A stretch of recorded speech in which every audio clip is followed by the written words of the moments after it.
दुनिया का सबसे सुरक्षित माना जाने वाला देश अमेरिका और अमेरिका का सबसे ताकतवर बैंक सिटी बैंक, एक ऐसा बैंक जिसके बारे में लोग कहते थे यहां से चोरी करना नामुमकिन है।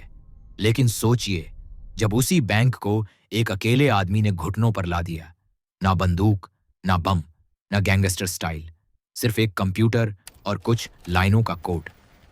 साल था 1994 और ये वो साल था जब पूरी दुनिया ने पहली बार समझा इंटरनेट सिर्फ सुविधा नहीं, खतरा भी है। वो शख्स मॉस्को की गलियों से निकला था, लेकिन उसने ताला तोड़ा न्यूयॉर्क के दिल में।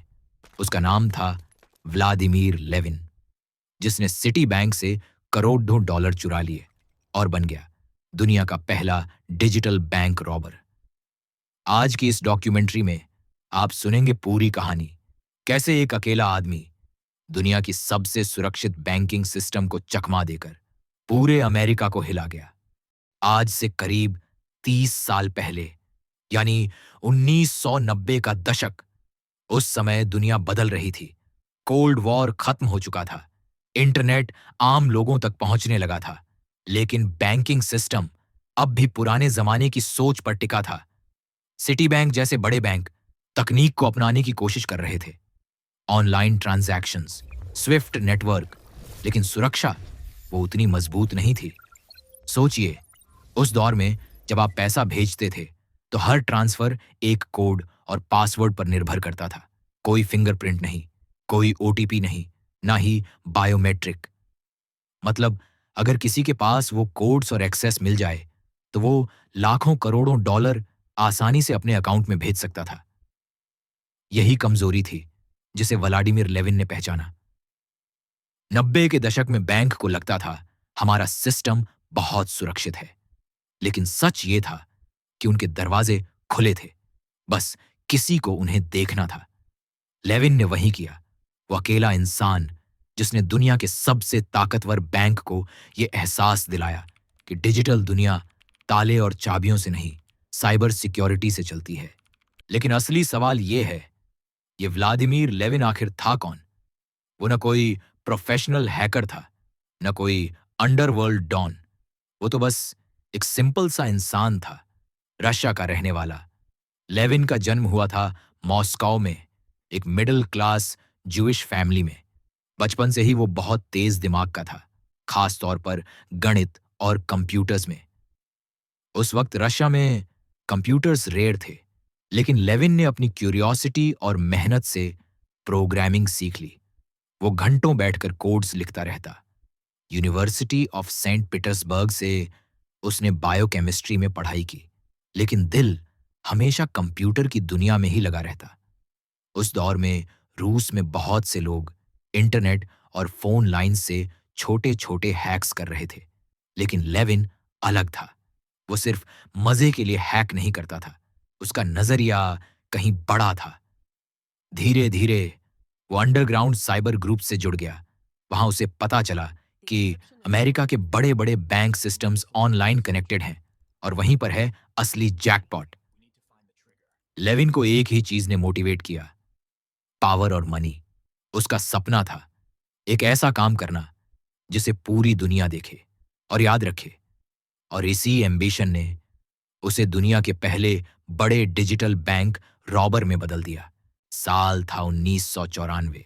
लेविन अब तैयार था दुनिया का सबसे बड़ा साइबर बैंक रॉबरी करने के लिए। उसने महीनों तक सिटी बैंक के सिस्टम को स्टडी किया। वो जानता था स्विफ्ट नेटवर्क और सिटी बैंक के ट्रांजैक्शन सर्वर्स उसका असली टारगेट होंगे। लेविन ने सबसे पहले कुछ इनसाइडर्स की तलाश की, ऐसे लोग जो बैंक के अंदर काम करते हों, जिन्हें वो मैनिपुलेट कर सके। कहा जाता है कि लेविन ने कुछ एम्प्लॉयज की फोन लाइंस और लैपटॉप्स हैक किए। वहीं से उसे एक्सेस मिला बैंक के कोड्स, पासवर्ड्स और सबसे डेंजरस ऑथराइजेशन सिस्टम। अब लेविन के पास वो चाबी थी जिससे वो सिटी बैंक का वॉल्ट ऑनलाइन खोल सकता था। उसने एक एक करके टेस्ट ट्रांसफर्स शुरू किए, छोटे अमाउंट्स, कभी $50,000, कभी $1,00,000, ताकि किसी को शक ना हो। और जब उसे यकीन हो गया कि सिस्टम उसे पकड़ नहीं सकता, उसने असली खेल शुरू किया।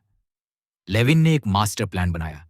पैसे सीधे रशिया भेजने की बजाय उसने दुनिया भर में अकाउंट्स खोल रखे थे। फिनलैंड, इजराइल, नेदरलैंड्स और अमेरिका के अंदर भी। उसने हर ट्रांसफर को अलग अलग देशों में भेजा ताकि कोई ट्रेस न कर सके। कुल मिलाकर लेविन ने $10 मिलियन से ज्यादा का पैसा सिटी बैंक से चुरा लिया। सोचिए, 90 के दशक में जब लोग डायल अप इंटरनेट से स्ट्रगल कर रहे थे, लेविन ने सिर्फ कंप्यूटर और कुछ कोड से दुनिया के सबसे पावरफुल बैंक को हिला दिया। यह था उसका मास्टर प्लान। सिंपल लेकिन जीनियस। लेविन ने पैसा तो चुरा लिया था, लेकिन अब शुरू हुआ द चेस। सिटी बैंक को कुछ गड़बड़ तब पता चली जब अचानक उनके सिस्टम में अनजान अकाउंट्स की तरफ मिलियंस ऑफ डॉलर्स ट्रांसफर हो रहे थे। बैंक ने तुरंत एफबीआई को इन्फॉर्म किया और तब शुरू हुई साइबर क्राइम की सबसे बड़ी इन्वेस्टिगेशन। एफबीआई एजेंट्स ने देखा ट्रांजैक्शंस रशिया से ओरिजिनेट हो रहे हैं, लेकिन पैसे घूमकर इजराइल, फिनलैंड, नेदरलैंड्स और अमेरिका के अकाउंट्स में पहुंच रहे हैं। मतलब लेविन ने हर ट्रांसफर को मेज की तरह कंफ्यूज बना दिया था ताकि कोई भी उसे ट्रेस न कर सके। एफबीआई ने इंटरनेशनल बैंक से मिलकर अकाउंट्स फ्रीज करना शुरू किया, लेकिन लेविन हर बार एक कदम आगे निकल जाता। सोचिए, 90 का दौर, ना आज जैसा एडवांस्ड साइबर सिक्योरिटी, ना हाई स्पीड इंटरनेट। फिर भी एफबीआई और इंटरपोल जैसे एजेंसीज एक अकेले आदमी के पीछे भाग रही थीं। लेविन रशिया में बैठा रिमोट कंट्रोल से अमेरिका के सबसे पावरफुल बैंक को हिला रहा था। ये चेस अब सिर्फ पैसे की नहीं थी, ये प्रेस्टीज का सवाल बन चुकी थी, क्योंकि दुनिया देख रही थी कि सिटी बैंक को एक रशियन हैकर ने घुटनों पर ला दिया है। लेविन का कॉन्फिडेंस अब आसमान छू रहा था। वो समझ चुका था कि उसे कोई पकड़ नहीं सकता। लेकिन एफबीआई ने भी खेल बदलने का फैसला किया। उन्होंने लेविन के खिलाफ एक मास्टर ट्रैप बिछाया। एफबीआई ने सिटी बैंक और इंटरपोल के साथ मिलकर कुछ अकाउंट्स को जानबूझकर खुला छोड़ दिया, ऐसे अकाउंट्स जो लेविन को आसान टारगेट लगे। जैसे ही लेविन ने नए ट्रांसफर्स शुरू किए, एफबीआई क्वाइटली उसे मॉनिटर कर रही थी, हर मूव, हर क्लिक, हर डिजिटल फुटप्रिंट। लेकिन असली ट्विस्ट तब आया जब लेविन ने इजराइल का रास्ता चुना। एफबीआई ने इजराइल की पुलिस से कांटेक्ट किया और लेविन की पूरी नेटवर्क एक्टिविटी रियल टाइम में ट्रेस की जाने लगी। 1995 में लेविन ने इजराइल ट्रैवल करने की गलती की। जैसे ही वो पहुंचा, वो एफबीआई और इजरायली अथॉरिटीज के रेडार पर था। और फिर एक दिन टेल अवीव में लेविन अचानक घिर गया।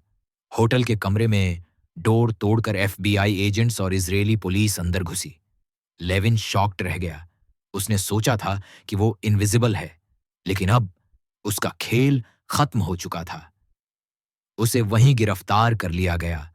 उसके पास से लैपटॉप्स, फ्लॉपी डिस्क और हैकिंग टूल्स बरामद हुए।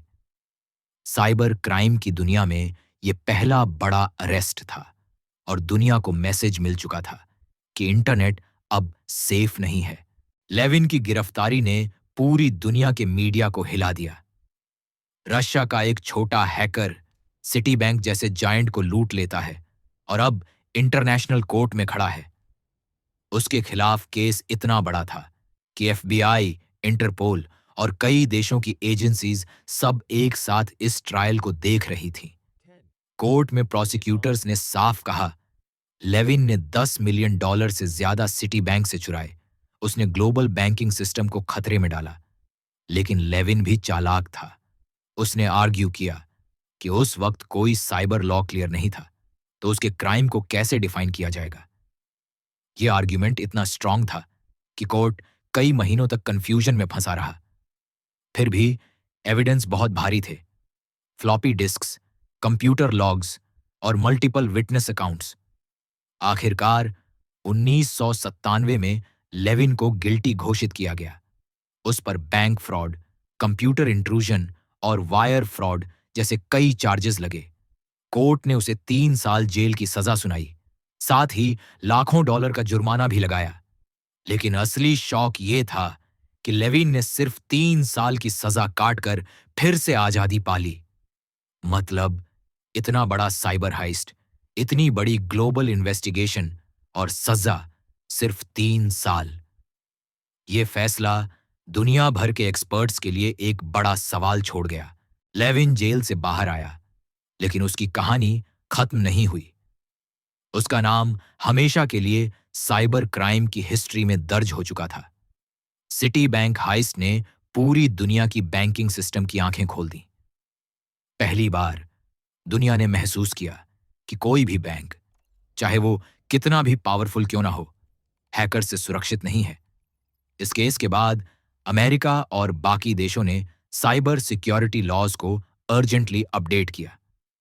New firewalls, advanced monitoring systems और डेडिकेटेड साइबर क्राइम यूनिट्स बनाए गए। एक्सपर्ट्स कहते हैं अगर लेविन का हमला न हुआ होता तो शायद बैंकिंग सिस्टम आज भी इतना स्ट्रांग न होता।